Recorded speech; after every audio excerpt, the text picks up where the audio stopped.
Okay, welcome everybody to this session on the pulling power of ASEAN. It's great to have you all here at a moment when the world is opening up and everybody can travel again. So I'm sure a lot of people in this room who have an interest in Southeast Asia from the West will be going there if they haven't already been. I was recently in Indonesia, met President Jokowi, and it's great to see a big Philippines delegation here in Davos.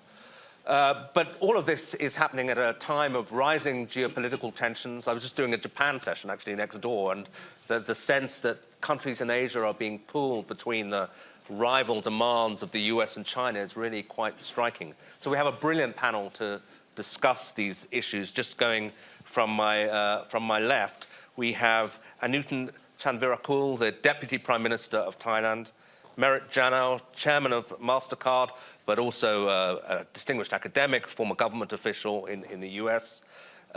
We have Luhut Panjaitan, the Coordinating Minister for Maritime Affairs and Investment of Indonesia, I know very close to the President as well.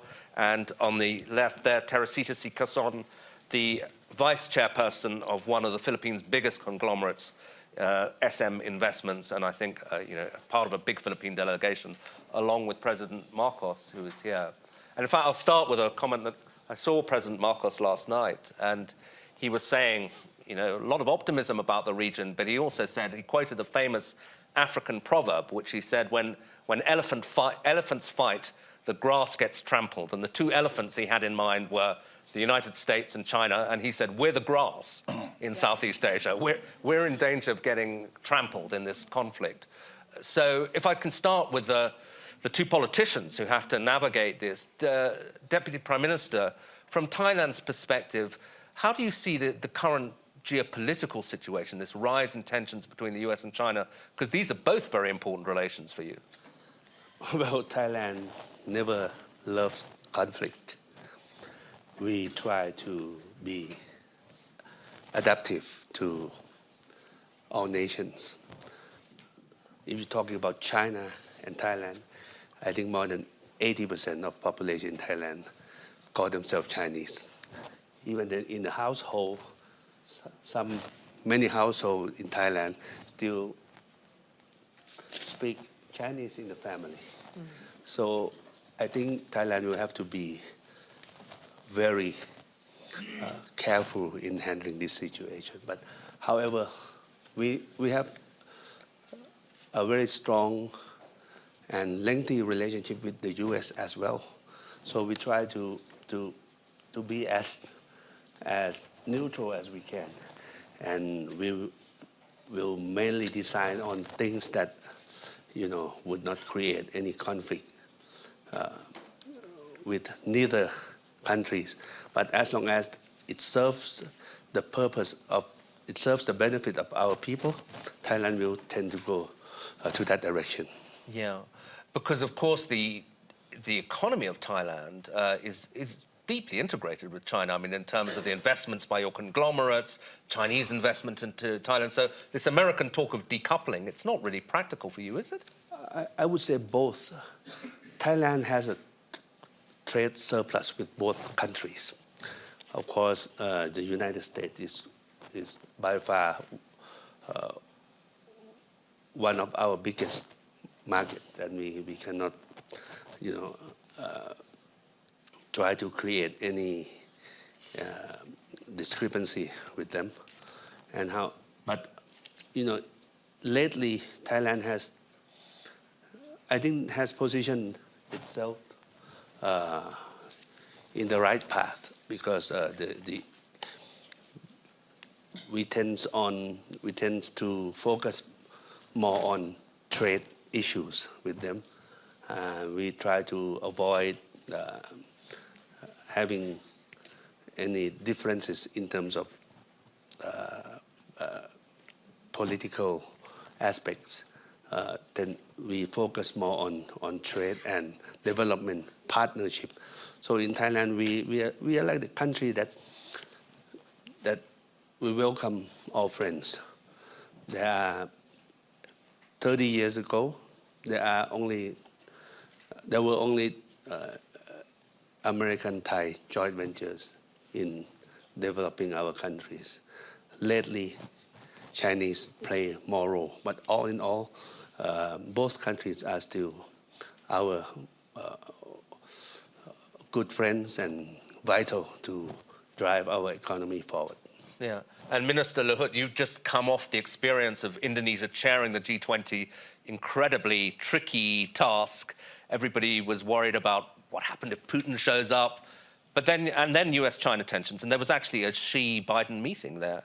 So, having watched all these dynamics close up, what's your feeling about Indonesia? Obviously, you know, it's a huge country in its own right. How do you feel Indonesia and ASEAN should play this new situation? First of all, thank you very much. I think this year Indonesia is chairmanship of ASEAN. And I think the theme of it is ASEAN Matters, the epicentrum of growth, resonating with the success of Indonesian G20 presidency 2022. I think we are quite confident if we can play our role like this, ASEAN become a center of economic growth in that region, you know. Because if we look at like, you know, Thailand, Vietnam, you know, even Philippines, Indonesia, we are doing pretty good in this time. Although situation in Ukraine is still uncertain a lot, we don't know what's going to happen for the next, you know, I mean, even in this year, so could also impact toward the economy. You asked also the Deputy Prime Minister about China and Taipei and Taiwan. I think also still uncertainty over there. So we can navigate, I think, nicely to maintain the stability in this region as well as the economy as well. So if you look at Indonesia today, I think with the 282 million population, we are still able to manage to navigate in this particular situation. Our economic growth last year, we grew like 5.3%, and inflation 5.3%. And our export last year, it was $293 billion. I think if you look at back to 2021, it was $233 billion. So by showing this one, the confidence within the country today, Indonesia, and also in the region, I think pretty good. So being the chair of the ASEAN today, the spirit of the G20, I think if you look at also the outcome of the G20, see the bilateral result is around $71 billion. And sorry, 71 US billion in terms of new investment? Or? Yes, yeah. This I think the deal that we make at the time. So written, now we follow up all those things. Yeah. Some of this is about the JEPT, $20 billion. This morning we had a breakfast also with our the American counterpart. I would like to see the pilot project immediately. I don't want just to, because sometimes I experience now too much discussion sometimes. So I told my counterpart from the US, to John Kerry, I said, why don't we do like this? We propose, but anything you advise to us, we're very welcome. But one thing, don't disturb our economic growth. So whatever it is, you know, because at the end, we have to create job opportunity for the people of Indonesia, similar also to the other ASEAN countries. So again, stability in ASEAN, I think, is going to be good. Although in ASEAN member, I think some also, you know, they have own national interest. We understand that. Yeah. But we also encourage them to understand also the solidarity among the ASEAN countries, which is not also easy. Yeah. But again, with the confidence that we have, because we are successful, I think, to bridge some differences during the G20, which is some people pessimistic at the time, but we, you know, changed the pessimistic to become the, you know, very successful outcome. Yeah, as you say, you did okay with the G20. Now you've got another chairmanship, ASEAN. Yes. And you hinted that there are tensions within it, but also opportunities. Before I move to Teresita, could I just ask you, what do you think the difficult issues are that you're going to have to deal with during the chairmanship? And also, where are the opportunities? What do you want to achieve? Well, there are so many opportunities. Challenge, yes, of course. Like I mentioned earlier, how to bring the understanding among the ASEAN countries facing one problem, because in the same time they're also thinking about their own national Are you interests. thinking about Myanmar in particular? Yes, something like that. You touch also. Yeah. Yeah, sure. I try to be polite. The country we're not allowed to mention. Okay. Yeah, but it's again, I'm pretty confident. I met also President Philippines 2 days ago, and I understand also he has a wisdom, and also his relation with President Joko Widodo also doing well. And Vietnam Prime Minister also was in Jakarta last month, so I can see the feeling, because remember the G20, so many countries are pessimistic about this G20 in Bali, but what happened? With the leadership of President Joko Widodo and how do we manage everything, everybody finally agreed. The last day of the G20 declaration is there. Yeah. So Teresita, how does it seem from a private sector perspective? I was very impressed by, how many Filipino CEOs have shown up here in Davos, and there was, I thought, a kind of sense of optimism that post-pandemic there can be quite a strong economic rebound in ASEAN. Does that feel like that way? Yeah, because of the importance of ASEAN right now, and because of the two superpower competing for the trade of these two countries, of these ASEAN regions.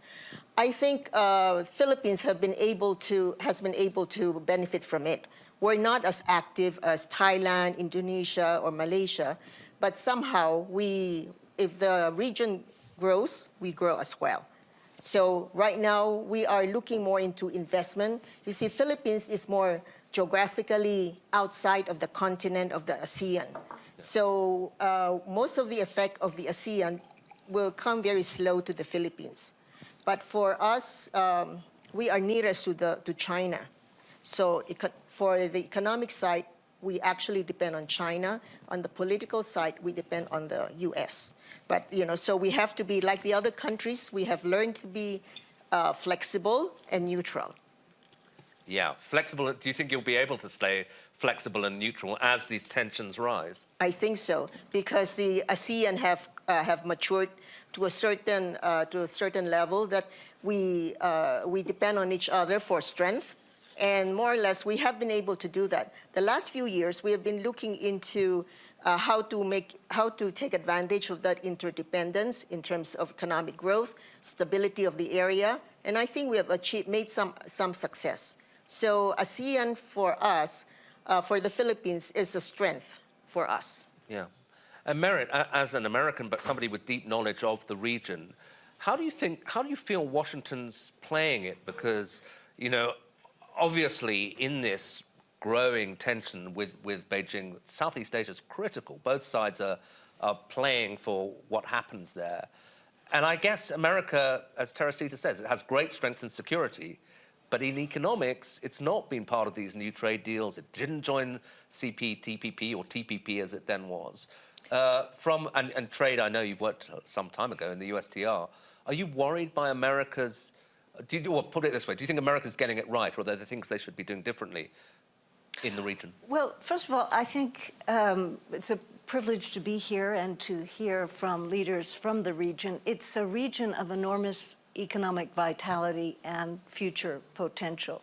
So it's important for global growth. It's important for the United States economy. Of course, China is ASEAN's largest trading partner and has been for many years. And I think recently, has been increasingly important for China as well. So there is a high degree of economic integration. The U.S. is also a very important trading partner, and so is Japan. So I think a conversation about dynamics in the region also need to appreciate the growing role of Japan. Now, ASEAN had, I think, some 5 or 6 bilateral FTAs and then stitched it together into RCEP. I think really Indonesia played a real leadership role in driving RCEP forward. Congratulations. Thank you. On that. And as an observer, some features of that framework are not as deep integration as TPP, but it's still very important. It's important both economically and by virtue of the partners in it. The U.S. is not. I was going to say, as an American, does it worry you that America's not in it and China is? Yeah, I mean, I didn't want to just jump to that point without a little bit of context. Sure. And, you know, Korea is a member of RCEP, Japan and China, and the U.S. is not. Meanwhile, you know, when the U.S. was unwilling to take TPP forward, Japan took it forward, and now China has even applied. I can imagine it might take quite a long time to meet those standards, but it does concern me not to have the U.S. You know, more deeply integrated into these emerging frameworks. But there are a multitude of layers developing here. So, for example, even around the digital economy, which is important for future growth and obviously important for MasterCard, where I serve on the board. And, you know, it's a tremendous dynamic there around the digital economy. And ASEAN, I know, has put forward a kind of master plan for 2025 around integration of the digital economy. So there's ambition and growth for deeper integration in areas. Now, the U.S. has put forward recently this Indo-Pacific Economic Framework, IPAF. It has various pillars. I think it's now engaging with the region around that. And so my sense is there's a lot of interest in exploring what can be achieved. How much kind of meat do you think there can be in IPAF? I know Jake Sullivan has said, there's the US National Security Advisor, has said there's a lot of interest in the region, but some people say basically they're trying to find stuff they can do because they can't join these trade deals, so they're inventing another thing, but really they should be in the trade deals. Well, my hope is that the U.S. will come over time to deepen its frameworks. I think the U.S. Vision for TPP around frontier areas is helping to influence how things are evolving and constructive and important. But there is a lot that can be done if countries engage. And so around the digital economy, perhaps around supply chains, around principles, around fairness. So there's potential there. Yeah. So, Deputy Prime Minister Newton, how much should we think of ASEAN as a kind of coherent economic and political bloc? Because, you know, coming from Europe, there's a tendency maybe to mistake it for like something a bit like the EU, you know, which is a deeply integrated economic bloc and also has political aspirations, geopolitical aspirations. But ASEAN's very different. But can you have a like sort of something that's a kind of EU light, where you have a real free trade area, real dependence, work together as a bloc, or is that just not going to happen? I think we have to get all ASEAN member states to mutually agree that we are no good without each other, without the other as well. I think if you look in geographic formation of ASEAN countries, we are the only region that connects West with East. Nobody could pierce through the Eastern Hemisphere without passing through ASEAN region. And 30 years back, we used our former Prime Minister, General Chachai Chunhavan, when we had conflict with Cambodia. He once declared to change the battlefield to marketplace. I think we need to modify this philosophy, because there's no war in ASEAN, but we have competitions. But you have a war next door. I mean, a civil war in Myanmar. And among countries we don't have. Yeah, sure. So if the major, especially the founding member states of ASEAN, we only compete in trade. We don't have any differences in in politics, or we don't intervene with each other. So why don't we try to change the competition to become competence and make the whole region become competitive? We will therefore be able to blend ourselves with the other economies. But in ASEAN, say for example, in the past we used to try to dig a canal on the narrowest part of Thailand, but that would come with so many political interference. People talk about, even in our own country, people would talk about segregation, talking about divided the land, and talking about competitions. But nowadays, when trade is everywhere, Thailand is now is now planning to build rather than canal, because we think it's difficult to go through this political interference. So we call it land bridge. Yeah. We connect, one coast with another coast, but through inland logistics. So nobody could come to us and say, well, you're dividing the country, you're trying to segregate the minority and majority. I would say, I'm just building a track, motorways, logistical network. This is my own business. But it would cost a lot.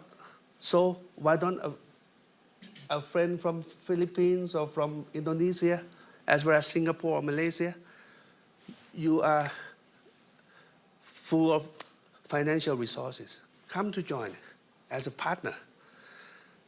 We no longer competing each other. We would save 4 days in transportation. And we could link the west to the east. And everyone becomes players. Thailand has no restriction in doing that.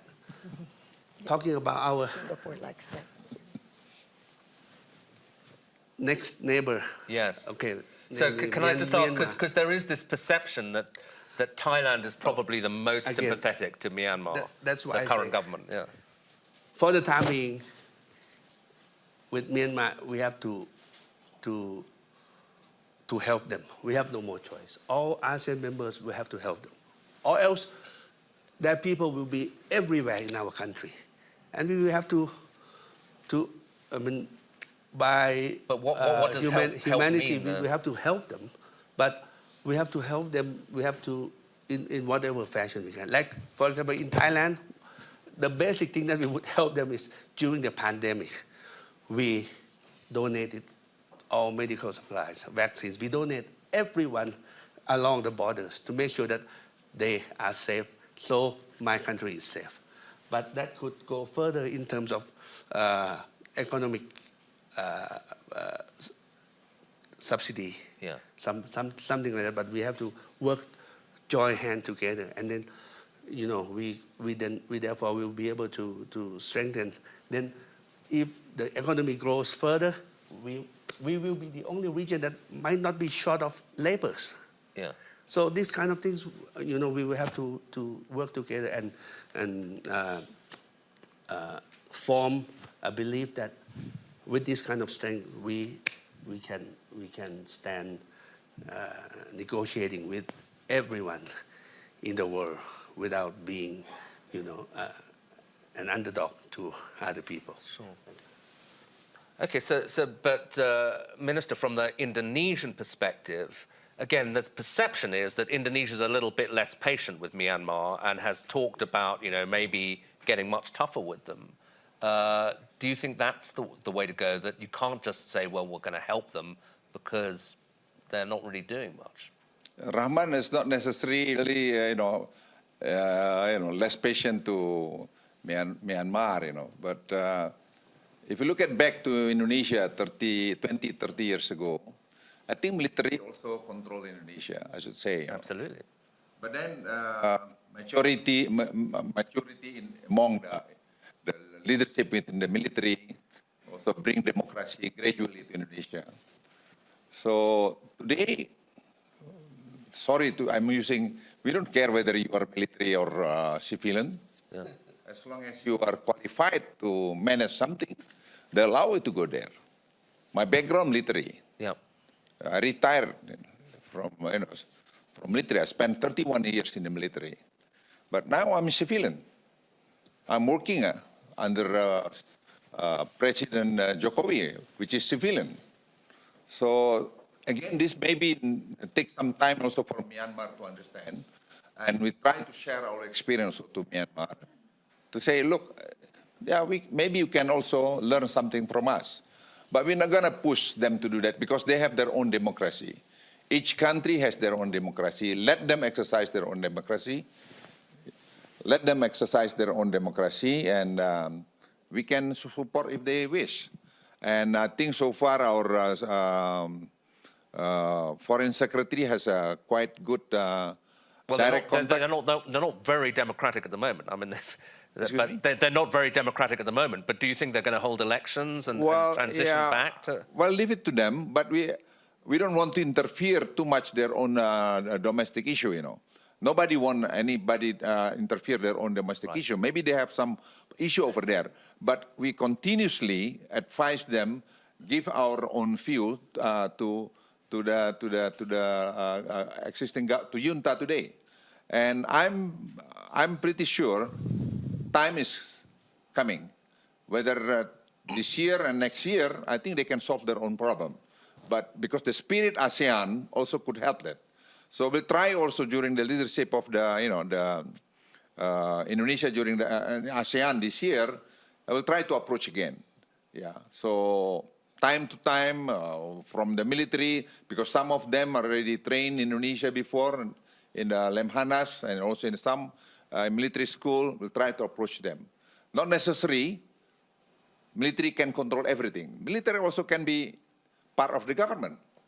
There are so many military also in charge of the government, but if they're not qualified, why should go to be a minister or to be the president? Let somebody else who are qualified to manage this country, like what happened in Indonesia. Yeah. My president doesn't have a military background, doesn't have a top PhD or something, but he has a very good management. He proved it now. If you look at Indonesia today, it's the best in our history, the last 77 years.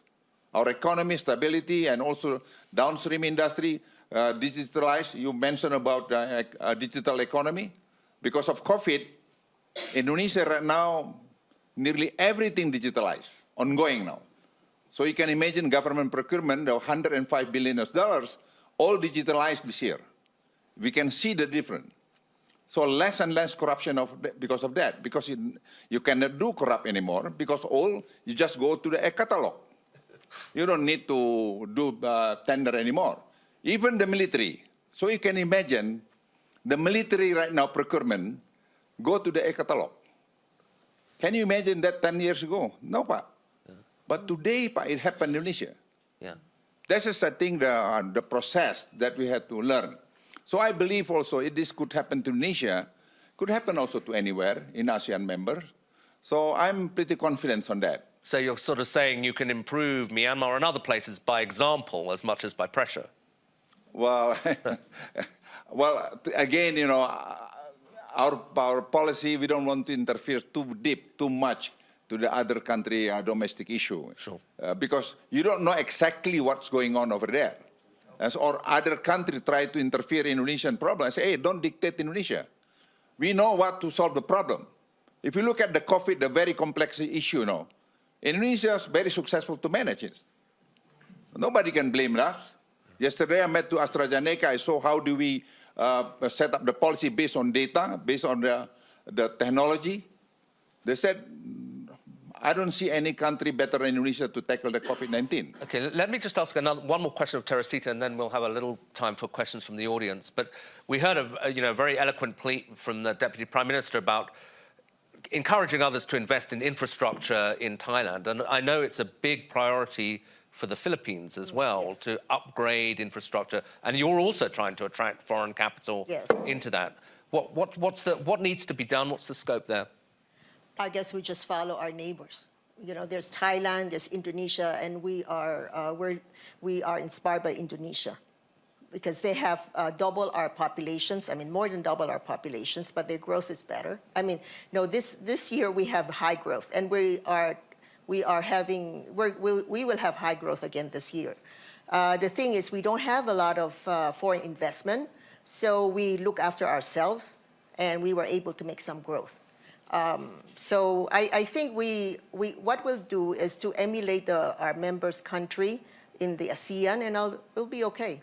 But what are the particular strengths of the Philippines? I mean, you have, for example, kind of boomed in, outsourcing. If you ring the Financial Times, for example, the phones are picked up in Manila. We have a big office there doing a lot of work for us. So where do you think the Philippines can grow in what? I guess we are very low in digital. So I think the Americans are coming in, the American businesses are coming in on the digital side. And we can also look at Indonesia for some of the smaller digital technology. I think we will grow through technology. Right. Okay. Questions from the audience? Anyone out there who wants to ask something? Yeah, the gentleman over there. If you could stand up and say who you are. That's helpful to the TV. We respect. Sure. Good morning. My name is Matt Guilford. I'm a WEF, a young global leader based in Yangon, the country that cannot be mentioned. Yeah. And I guess the question that I have for the group, I think to your point, Deputy Prime Minister, one of the worries is that we lose a whole generation, right? Because there's a lot of young people in Myanmar today who feel like they don't have opportunities and are going elsewhere. And we will need those people when we rebuild. So I guess the question is, how can we continue to have growth and investment and development on the economic side of a country like Myanmar while we work through the political issues in parallel? I think that was for you, yeah. Well, as my friend from Indonesia mentioned, we can't interfere and involve in domestic political affairs. But we try to help as much as we can. If we don't consider your country a partner or a neighbors, my country would never have more than 2 million workers from Myanmar. We don't call them refugees. We call them friends. We're using their workforce. We try to register them to make sure that they are not secondary to anyone. But there is so much we can do. So as I said, we need to use the strength of ASEAN to send a signal to that country that something must be modified or adapted to make sure that they will be able to go along with us and bring the whole region to stability and prosperity. Okay. Yeah, gentleman over there. I think a microphone. Anyone?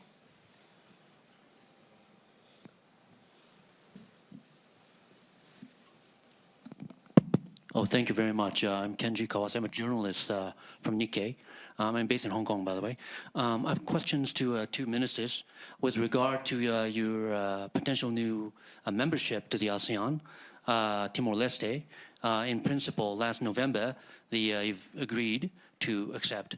And I think Indonesia is very eager to have a new membership. However, there are differences, I guess, in the acceptance level because as we talked about today, different countries in the ASEAN region has different political position. Now, my question is, what are you going to deal with this issue? Because I think this year will be a key year for the accession. Would you please tell us about how the recent situation is? And also the ASEAN centrality. Everyone has to agree. You're adding a new member. How will this affect the decision-making in ASEAN in the future? Sorry, Mina. Thank you. I think Timor-Leste has a long story, a long history with Indonesia. And I'm part of the history, if you're talking about, Timor-Leste. I just had a meeting also this morning with President Ramos Horta, which is a very good friend of mine. Been friends since 1990, during even the conflict in Timor-Leste. I think we leave it to the member of G20 to schedule when they're going officially enter or join the ASEAN. So from Indonesian perspective, we don't have any problem with that. But then we should also listen to the other member of ASEAN about the membership of the Timor-Leste. I don't see from Indonesian perspective any problem with that. Okay, John Chipman from the IISS in the front row here. John, could you stand, because they like to see you on camera. A brief comment and a question. The brief comment is I've never heard any leader in Southeast Asia say, I want to choose sides. All leaders in Southeast Asia prefer to say, we don't want to choose sides. But I think there's a new diplomatic formula that might be consonant with that national sovereign perspective, which is we will not choose sides, but we will take a position. And I think that's important as you engage with other parts of the world, that people know that you will take a position. Taking a position might appear that you are tilting one way or the other, but taking a position means that you maintain your national sovereign strategic identity. Bapak Luhut, Indonesia Ministry of Fisheries has taken a position when Chinese fishing boats are rather too close to Natuna. That's not choosing sides, that's taking a position. So I would invite people to reflect on whether an ASEAN formula that would work would be, we won't take sides, but we will take a position. My question is, we've talked a lot about Chinese economic engagement and American economic engagement, but I spend a lot of time in the Middle East too, and the Gulf countries are extremely interested in Southeast Asia. And again, your own sovereign wealth fund has got some assistance from the PIF in Riyadh and the Mubadala in the UAE. So I wonder whether the Southeast Asians here could say how much the South-South financial and economic flows as between the Gulf and ASEAN might move, and to what benefit to you? Sure. Deputy Prime Minister, do you have an interest in the Middle East? Do you see money coming in from there? Oh, definitely. With this pandemic, it has sent a signal to Thailand that we are not only known for being an agricultural country and food and tourism, but also we are superb in providing good medical care to people around the globe. The Middle East is the biggest market for medical business in my country. And Thailand focuses itself to become the health care hub of the world, if we may. But we need collaboration with our ASEAN friends. When you're talking about taking position, we always take our position. Last week, China opened up. They would encourage people from China to tour the world. And Thailand would have to consider very, very carefully as to whether we'll be able to welcome our Chinese friends. And at the end of the day, we decided to take position. We consider warnings, concerns from many other countries, but at the end of the day, we need our friend. We need our economy to grow. So we decide to balance our economy. So that's why we open up freely. Chinese tourists, European tourists, American tourists, they are all, all of them will be able to come to visit our countries on the same basis without any prejudice. Okay, we've only got like 3 minutes left, so let me take one more question. There was a gentleman in the front row, yeah, just here. Hello, my name is Sorasak Pan, Minister of Trade from Cambodia. I met both of you here somewhere in Thailand and also in Indonesia, in Bali. I just want to make comments that ASEAN is composed of right now 10 countries, and our RCP takes ASEAN centrality, as the fellow from Nikkei mentioned about. ASEAN centrality is very important for us. Means that all of us has to be as one, working with other regions or countries, as opposed to IPEF. You divided, you excluded some of our countries, part of ASEAN. So I think that it's not ASEAN centralities that you are working on, which is it's not going to be successful on that matters.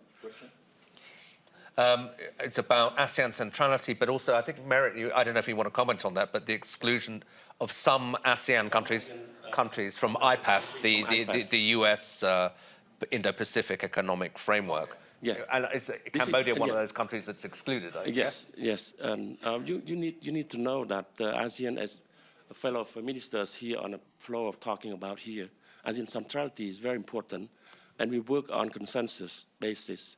And the feelings about Myanmar, which Cambodia support, is very important, as you mentioned about. This is ASEAN consensus, and so wherever you go, ASEAN has to be as one. This is something that we feel, and on these issues on Timor-Leste also, we welcome this because Timor-Leste geographically is part of ASEAN. So Cambodia supported that. Could I just ask you a question as a Cambodian minister? I mean, certainly from outside the region, Cambodia has been portrayed as probably the most pro-China country. It wasn't. Because lately we took the positions against the aggressions of Russia to Ukraine. As you see that we voted against. We are even part of the UN to propose the solutions.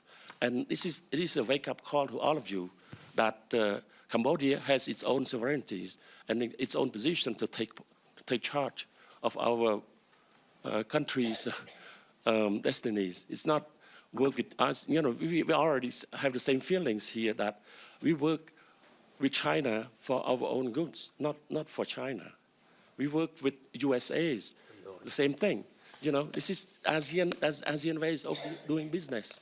It's not okay. I'm going to this part. I'm going to that part. Hey, I'm taking a block. That's not the ASEAN way. Okay. I hope that the ministers agree on that. I thank you. Thank you very much. And we're basically out of time, but that was, I think, an illustration. One of the great things about Davos, you not only have very good panels, you have really excellent informed audiences, and very good to get a voice from Cambodia as well. But let me just thank the panel and thank the audience for what's been a really, really stimulating session. Cheers. Thank you so much.